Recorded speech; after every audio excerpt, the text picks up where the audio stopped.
지금부터 사건 번호 2016-680245 손해배상 청구 사건에 관해 진행을 하도록 하겠습니다.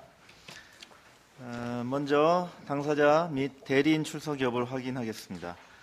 원고 대리인 팀 이름은 무엇입니까? 솔루션입니다. 네. 피고 대리인 팀 이름은 무엇입니까? 네, 이 사건의 쟁점이 되는 사실관계는 모두 미리 공개된 상태입니다. 본 사건은 A사의 고객 개인정보가 유출되어 피해를 입었다고 주장하는 원고 EFG가 피고 A사를 상대로 제기한 손해배상 청구 사건입니다. 사건과 관련한 사실관계는 생략하도록 하겠습니다. 변론은 손해배상을 청구한 원고 대리인이 먼저 진행하겠습니다. 양쪽 대리인들은 준비된 원고가 있더라도 가급적 원고를 보지 마시고 이해한 내용을 기초로 직접 재판부 또는 상대방 대리인 또는 방청석을 향해서 변론해 주시기 바랍니다. 책상 위에 있는 마이크를 이용하실 때에는 버튼을 눌러서 빨간불을 확인하시고 일어서서 변론할 때에는 무선 마이크를 활용해서 말씀을 해주시되 녹음이 잘 되지 않는 상황이 있으면 재판장이 변론을 중단하고 다시 녹음을 확인한 후 변론을 하도록 요청하겠습니다. 첫 번째 변론 시간은 각 10분씩 드리겠습니다. 시간을 초과하지 않도록 유의해 주십시오. 원고 대리인 변론을 시작해 주십시오. 네, 안녕하세요. 원고 변론을 맡은 솔루션팀 이주환입니다. 정보통신망법 제32조 제2항의 위반에 관하여 정보통신망법 제32조 2항은 징벌적 손해배상을 규정하고 있음으로써 정보통신 서비스 제공자 등이 고의 또는 중대한 과실로 주의 의무를 위반하여 개인정보가 유출되어 이용자에게 손해가 발생하였을 때 손해액의 3배를 손해배상으로 정하여 손해배상액을 청구할 수 있도록 하고 있습니다. 피고는 중대한 과실로 피고에게 부과된 주의 의무를 위반하여 개인정보가 유출되었고 원고들에게 손해를 발생시켰는 바 원고들에게 손해배상할 책임이 있습니다. 다음. 첫째로 정보통신망법 제28조 및 시행령 15조 이에 따른 방통위 고시인 개인정보의 기술적 관리적 보호 조치 제4조 제6항에 따르면 개인정보 처리 시스템에 대한 접근 권한을 설정할 수 있는 개인정보 취급자의 컴퓨터 등을 물리적 또는 논리적으로 망분리하도록 규정하고 있습니다. 피고는 이 사건 분석용 DB를 이러한 망분리 대상에 해당되는 개인정보 처리 시스템에 포함시키지 않았는 바 이해를 보기 위해서 보면 다음 그림과 같습니다. 피고가 망분리 의무를 다하였는가를 파악하기 위해서는 실질적으로 피고가 원고들의 개인정보 보호 조치를 개인정보 유출을 방지하기 위하여 기술적 보호 조치를 다하였는가를 검토해야 합니다. 피고는 보시는 바와 같이 이 사건 분석용 DB를 필수적으로 망분리 조치되어야 하는 개인정보 처리 시스템에 포함시키지 아니하는 바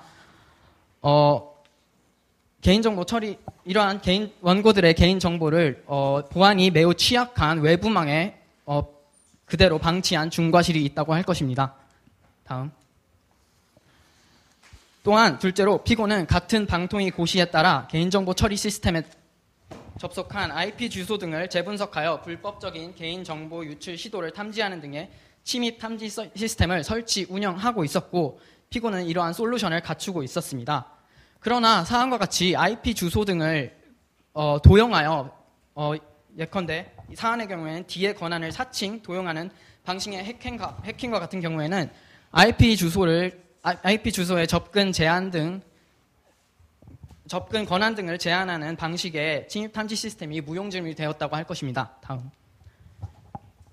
그렇기 때문에 보시는 바와 같이 미래부 고시에서는 기술적 보호 조치로서 네트워크 모니터링 도구를 이용하여 트래픽 소통량을 24시간 모니터링하도록 권고사항을 규정하고 있습니다. 즉 트래픽 모니터링은 개인정보 유출 시도를 탐지하기 위한 기본적인 전제에 해당하는 것입니다.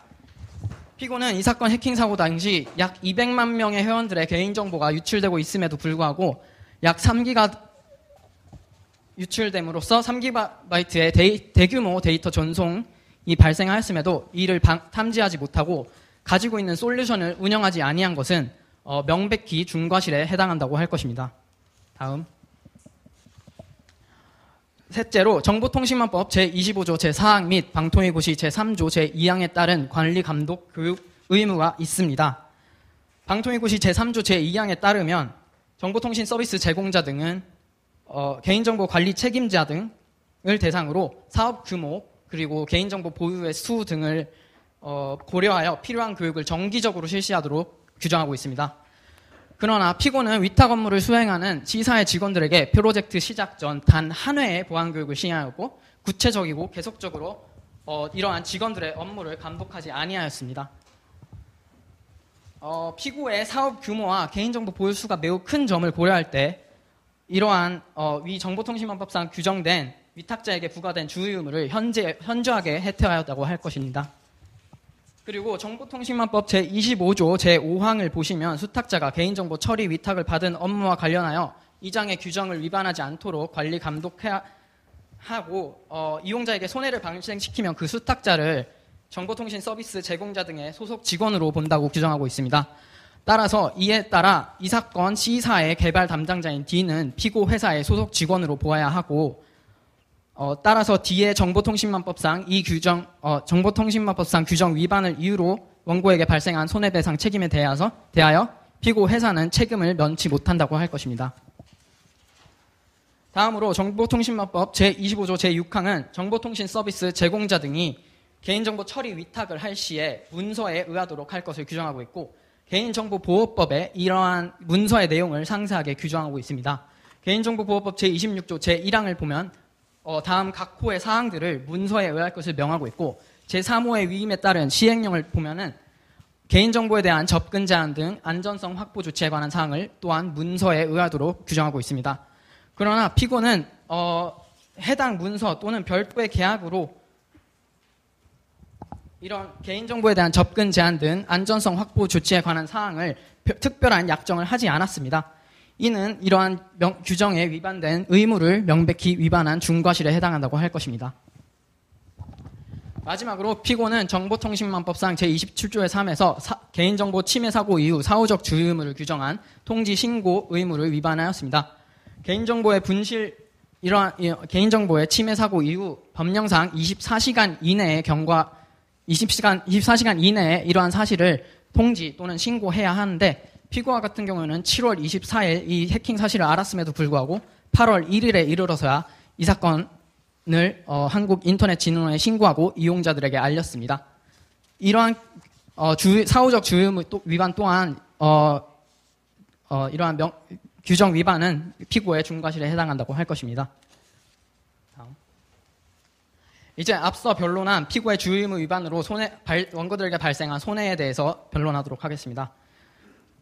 주의적 청구의 근거 규정인 제32조 제2항은 이용자에게 손해가 발생한 때에는 법원은 그 손해액의 3배를 넘지 않으냐는 범위에서 손해배상액을 정할 수 있다고 규정하고 32조 3항에서 각 호 사항을 고려하도록 하고 있습니다. 다음. 피고는 첫째, 앞서 말한 망분리 조치 의무, 트래픽 모니터링 의무, 또한 수탁자에 대한 관리 감독 의무, 사후적 신고 통지 의무 등 주의 의무를 충분히 이행함으로써 이 사건 침해 사고를 막거나 원고들의 피해를 최소화할 수 있었음에도 그러하지 않은 중과실이 있습니다. 둘째로 이 사건 해킹 사고로 유출된 개인정보는 200만 명의 회원들의 아이디, 성별, 나이, 거주지 등의 내용으로서 그 수와 규모가 매우 크다고 할 것입니다. 셋째로 피고는 이러한 중대한 과실로 자신들이 개인정보 침해 사고를 자초하였음에도 불구하고 현재 피해 구제를 거부하고 오히려 기술적 관리적 보호 조치를 다하였다고 주장하여 피해 구제를 거부하고 있습니다. 다음으로 다섯 번째로 원고들은 유출된 자신의 개인정보가 거래되거나 전파되고 있을 수 있다는 불쾌감은 물론 앞으로 계속적으로도 추가 유출 피해 발생에 대한 불안감 등의 정신적 고통을 겪고 있습니다. 사안에서 유출된 아이디와 같은 경우에는 현대사의 인터넷상에서 거의 성명과 같은 취급을 받고 있는데 사실상 성명, 나이, 성별 그리고 거주지 등이 공개된 것으로 볼 수 있으므로 이는 개인정보를 분명 특정 가능하고 또한 이 원고들의 개인정보에 대해 사칭, 도용이 될 수 있는 추가 피해 발생에 대한 위험이 현저히 존재한다고 할 것입니다. 따라서 따라서 피고는 원고들이 입은 정신적 손해를 배상할 의무가 있고 원고들은 이 사건 피해 입은 정신적 위자료에서 100만 원 정도가 타당하다고 주장하고 있습니다. 2012나 9865 판례에서도 이와 비슷한 사안에서 100만 원의 액수를 인정한 바가 있습니다. 마지막으로 대규모 개인정보를 수집 및 보유하고 있던 정보통신 서비스 제공자로서의 피고가 져야 하는 책임은 단순한 원고들에 대한 손해 그 이상의 사회적, 징벌적 배상이라 할 것입니다. 정보통신망법상 새로 신설된 32조 제2항의 징벌적 손해배상의 취지를 고려하여 이러한 손해액 100만 원의 3배에 해당하는 각 300만 원을 원고들에게 각 배상하는 것이 타당할 것으로 보입니다. 다음으로 예비적 청구에 관하여 변론하겠습니다. 이용계약상 의무의 위반에 관하여 판례는 개인정보 해킹 유출에 대한 손해배상을 구하는 경우에 개인정보를 취급하면서 안전성 확보에 필요한 합리적인 수준의 기술적 및 관리적 대책을 운영할 계약상 의무가 있다고 판시하는데 주의적 청구에서 본 바와 같이 피고는 이러한 기술적 관리적 대책을 제대로 이행하지 아니하였으므로 계약상 의무에 위반이 있다고 할 것입니다. 또한 정보통신망법 제32조 제1항 및 제32조의 2에 의한 법정 손해배상을 청구하는 바입니다. 정보통신망법 제32조 제1항에 따른 2장의 규정은 주의적 청구에서 언급한 제28조, 제25조, 제27조의 3 이외에 개인정보 최소 수집 의무를 규정한 제23조 그리고 개인정보 처리 및 취급 위탁 시 동의를 받도록 한 정보통신망법 제25조 제1항의 위반이 있습니다. 나머지 사항에 대해서는 준비서면에 있는 의견으로 대체하도록 하겠습니다. 이상 변론을 마치도록 하겠습니다. 감사합니다. 네, 자 피고 대리인 10분간 변론하십시오.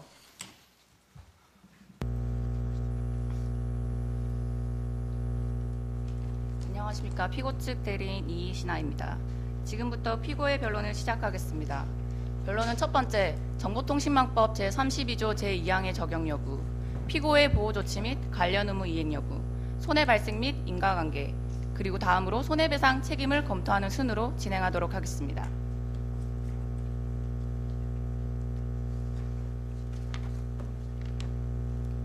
원고는 피고가 정보통신망법 제32조 제2항에 따른 손해배상 책임을 부담한다고 주장하고 있습니다. 하지만 동법 부칙 제2조에 따르면 개정 규정은 7월 25일부터 시행하는 바 동 규정은 시행일 이후 발생한 사건에 대하여만 적용하여야 합니다. 이 사건 해킹은 7월 23일에 발생하였으며 따라서 동 조항을 적용하는 것은 소급 적용에 해당한다고 할 것입니다.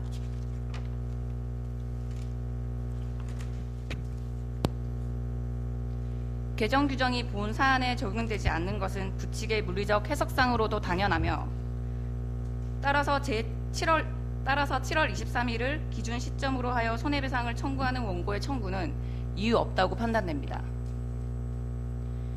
피고의 보호조치 및 관련 의무 이행 여부를 살펴보겠습니다. 이에 대한 판단 기준으로 판례는 다음과 같이 판시하고 있습니다. 해킹 사고 당시의 보편적인 정보보안 기술 수준에 따라 사회 통념상 합리적으로 기대 가능한 정도의 보호 조치를 다하였는지 그 여부를 기준으로 판단하여야 한다고 합니다.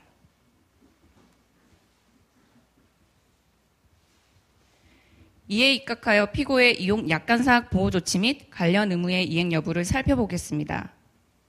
정보통신망법 제28조에 의해 위임된 동법 시행령과 이에 근거하여 제정된 방송통신위원회의 고시에 따라 정보통신 제공자는 제4조의 접근 통제, 제6조의 개인정보 암호화 등의 의무를 부담합니다. 피고는 위 고시 기준상의 보호 조치에 따른 관련 의무 이행으로 서비스 이용 약관 제8조와 개인정보 처리 방침 제12조 제3항 그리고 제4항의 규정을 모두 충족한다 할 것입니다. 다음으로 정보통신망법상의 보호 조치 및 관련 의무의 이행 여부를 살펴보겠습니다. B의 업종이 인터넷 쇼핑몰이라는 점을 감안하여 본다면 아이디, 성명, 그리고 구매 내역, 이와 같은 해당 정보를 추출하는 것은 최소 수집 의무를 위반한 것이라고 단정하기는 어렵습니다. 또한 피고가 방송통신위원회의 빅데이터 개인정보 가이드라인에 따른 이용자의 동의 및 비식별화 조치 의무를 위반하였는지에 관련하여 피고와 소의 C사 사이에서 현재까지 진행된 작업은 기존 데이터를 정리한 분석용 DB를 만든 것에 불과합니다. 이를 가지고 빅데이터와의 관련성을 논하는 것은 개념상 무리가 따른다고 할 것입니다. 다음으로 정보통신망법 제27조의 2 제1항에 따르면 개인정보 처리 방침을 공개한 경우에는 별도의 동의 절차를 거치지 않아도 되는 것으로 규정하고 있습니다.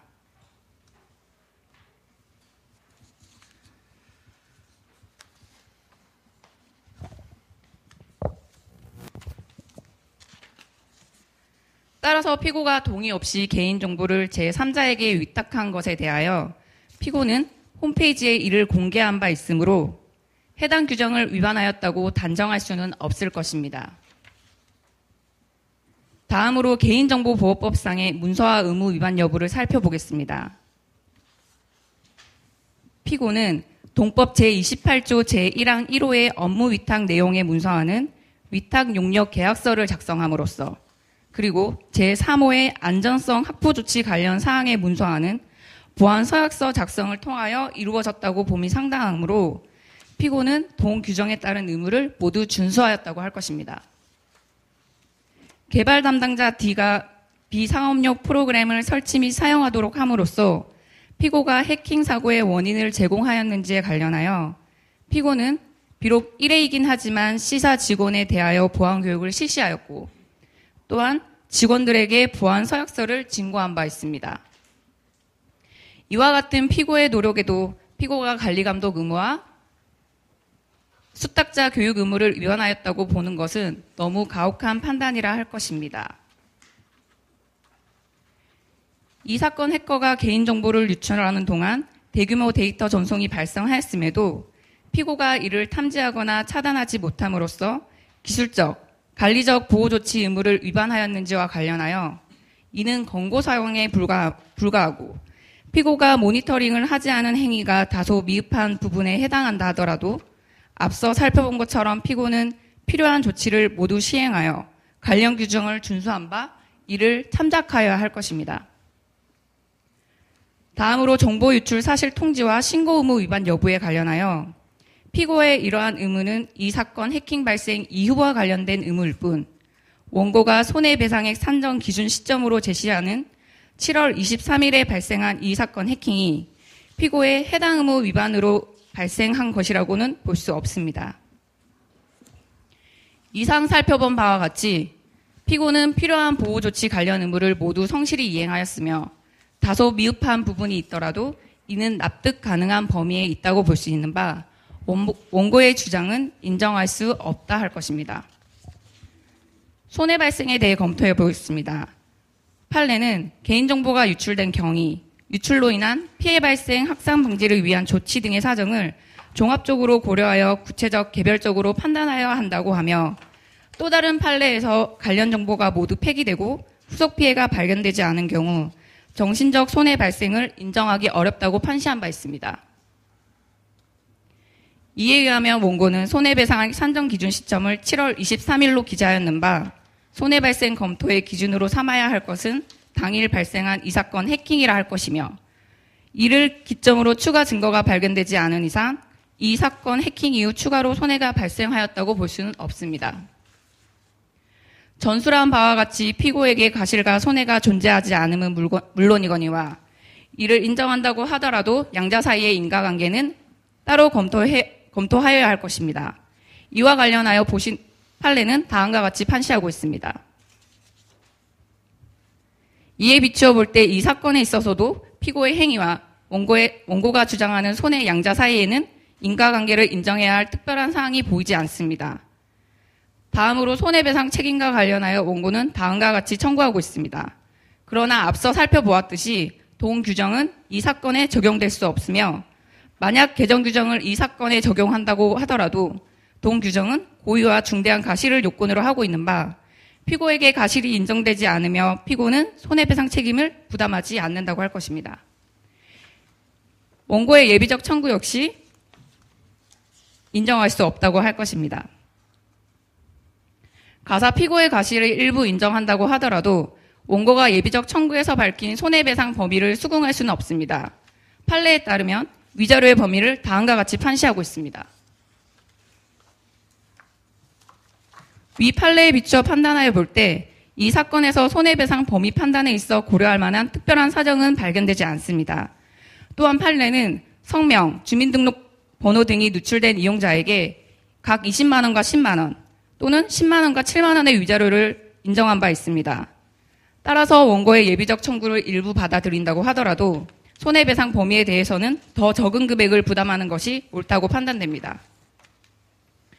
이상 살펴본 바와 같이 정보통신망법 제32조 제2항 개정 규정은 이 사건에 적용할 수 없는 조항이므로 원고의 주의적 청구와 예비적 청구 모두 기각되어야 마땅하며 원고의 예비적 청구를 일부 받아들인다고 하더라도 손해배상액은 7만 원에서 20만 원 사이에서 결정되어야 할 것입니다. 이상 피고는 구두 변론한 내용 및 준비 서면에 기재한 바대로 변론합니다. 네, 잘 들었습니다. 이 피고 대리인 변론에 대해서 원고 대리인들에게 다시 재변론하는 시간을 드리겠습니다. 5분간 시간을 드리겠습니다. 시작하십시오. 네, 안녕하세요. 원고 측 대리인을 맡은 솔루션팀 조현상입니다. 정보통신망법 제32조 2항상에 개인정보 유출에 대한 책임이 없다고 하셨는데 이게 청구하는 시점이 저희가 9월 30일입니다. 그래서 시행 후에 청구하는 것이기 때문에 발생 이후라고 보는 것은 말이 안 되는 게 부칙 제2조에는 개정규칙 시행 이후에 손해배상 청구분부터 저희가 한다고 보고 있기 때문에 이 사안 개정규칙 시행 이후에 손해배상을 청구하였기 때문에 충분히 정보통신망법 제32조 2항에 적용이 가능하다고 봅니다. 그리고 피고가 망분리 의무를 하지 않은 점에 대해서 전혀 항변을 하지 않고 있습니다. 그런데 이 부분은 상당히 보안상 문제가 큽니다. 저희가 앞서 보여드린 바와 같이 PPT 좀 주십시오. 앞서 보여드린 바와 같이 피고는 이 사건 DB를 개인정보 처리 시스템에 포함시키지 않았고 이에 따라 DB가 망분리 대상에 포함되지 않았습니다. 개인정보 접근 통제라는 것이 이 개인정보 처리 시스템을 중심으로 이루어진다는 점을 파악해 봤을 때 이에 따른 접근 통제 시스템이 이루어지지 않았기 때문에 이에 대한 보완이 제대로 되지 않았다는 것을 주장할 수 있습니다. 그리고 미래부고시가 법령상 의무가 아니기 때문에 할 필요가 없다 이렇게 얘기하셨는데 피고는 이용자의 계약서상에 침입 통제 시스템 및 침입 탐지 시스템을 활용을 할 것을 의무로 하고 있습니다. 해킹에 의한 사고가 빈번히 저희가 발생하였고 그리고 이 사건과 같이 현대 기술 수준상 D의 권한을 도용한 해킹이 이루어진다는 것은 충분히 예상할 수 있는 일입니다. 사안에서 방통위 고시에 따라서 IP 수준의 제한 등의 어떤 침입 차단 통제로는 부족하고 이에 대해서 망간의 트래픽 소통을 분석하는 미래부고시상의 트래픽 모니터링이 이루어져야지 피고와 원고상의 계약상 의무가 제대로 이행된다고 볼 수 있습니다. 그리고 트래픽 모니터링이 이루어졌으면 충분히 이 사건 침해 사고를 예견할 수 있었다고 봅니다. 트래픽이 많지 않은 오전 3시부터 4시 반까지 200만 명이 넘는 텍스트로 되어 있을 이 사건 DB 내에 정보가 저장되었습니다. 그 과정에서 계속하여 많은 트래픽이 발생하였을 것이기 때문에 트래픽 모니터링이 이루어졌다면 본 트래픽을 감지하여 보안 담당자에게 통보되었을 것이고 이러한 침해 사고가 발생하지 않았을 것이라고 봅니다. 네이트 사건 판례에서 트래픽 모니터링이 주 의무에 해당하지 않는다고 본 게 있는데 그것은 당시에 트래픽 모니터링이라는 것이 장비 오작동 여부를 판단하기 위한 것으로만 쓰였기 때문입니다. 그리고 피고 측에서도 트래픽 모니터링의 필요성을 알고 솔루션을 보유하고 있었습니다. 그런데 본 사건 DB가 개인정보 처리 시스템에 포함되지 않았기 때문에 접근 통제가 이루어지지 않은 것인가 이렇게 보고 있습니다. 그리고 바이러스에 의해서 이 사건 해킹 사고가 발생하였기 때문에 피고가 말하는 피고가 방통위고시를 다 이행하였다고 했지만 제7조 악성 프로그램 방지 조치가 제대로 이루어지지 않은 것이라고 봅니다. 수탁자의 개발 담당자 역시 방통위고시에 따른 의무를 다하였어야 하기 때문입니다. 그리고 방통위고시 제3조 2항상에 1년에 2번 이상 교육할 의무를 담고 있었는데 원래는 개인정보 보호에 대한 교육이 부족해서 개인정보 누출 사고가 이루어지고 있기 때문에 그에 대한 반성적 고려로서 법령이 개정되었기 때문에 단기 기간이라도 D업체의 직원은 물론 D에 대해서도 더 많은 교육이 이루어졌어야 되지 않나 이렇게 보고 있습니다. 그리고 보안서약서를 문서로서 증거하였다고 하는데 이 개인정보보호법이나 이런 부분에서 개인정보의 보호 등에 대한 규정을 담도록 하고 있는데 이 규정을 안 담았습니다. 그렇다면 어떤 내용이 대체 들어갔길래 보안서약서 징구로서 관리가 이루어졌는지 이 부분에 대한 입증이 필요합니다. 네. 침해 사고에 있어서 그 정신적 손해가 발생하였고 이 부분에 대해서는 개인정보 자기 결정권의 침해가 있었다고 볼 수 있습니다. 그래서 헌법 제17조상 개인정보 자기 결정권이 보호되는데 피고는 원고의 헌법상 권리를 침해해서 불쾌감을 유발하였고 이름, 성별, 주소 등 원고들이 특정되어 범죄 등에 도용될 수 있는 개인정보를 유출하여 원고들에게 불안감을 유발하였으며 피고 회사의 사회적 책임도 큽니다. 징벌적 손해배상과 법정 손해배상 제도가 개인정보의 보호 중요성을 고려하여 기업의 손해배상 책임을 강화하기도 한 이 시점에 그 네이트 사건과 같은 판례 2012나 9865에서도 이와 같은 기준으로 원고 위자료 100만 원을 산정한 바 있고 이에 따라서 원고도 100만 원의 손해배상을 청구하는 100만 원의 정신적 손해가 발생하였으므로 그 주의적 청구에서 300만 원 그리고 예비적 청구에서 100만 원을 청구하는 바입니다. 그리고 마지막으로 그 신고 의무를 하는가에 대해서 인과관계가 없다고 주장하셨는데 그 32조의 법령상 2장의 위반으로 손해가 발생했을 때 그 손해배상을 청구할 수 있다고 되어 있기 때문에 신고 의무 위반의 경우도 충분히 손해배상을 청구할 수 있는 범위 안에 들어간다고 봅니다. 뭐 적어도 이것이 인정되지 않는다고 해도 지금 신고 의무를 하지 않았다는 점에 대해서 피고가 동의하였다고 보고 있습니다. 그리고 그렇기 때문에 이 부분에 대해서는 손해배상 산정에 있어서 충분히 고려될 수 있다고 봅니다. 이상으로 원고의 변론을 마치겠습니다. 네, 원고 재변론 잘 들었습니다.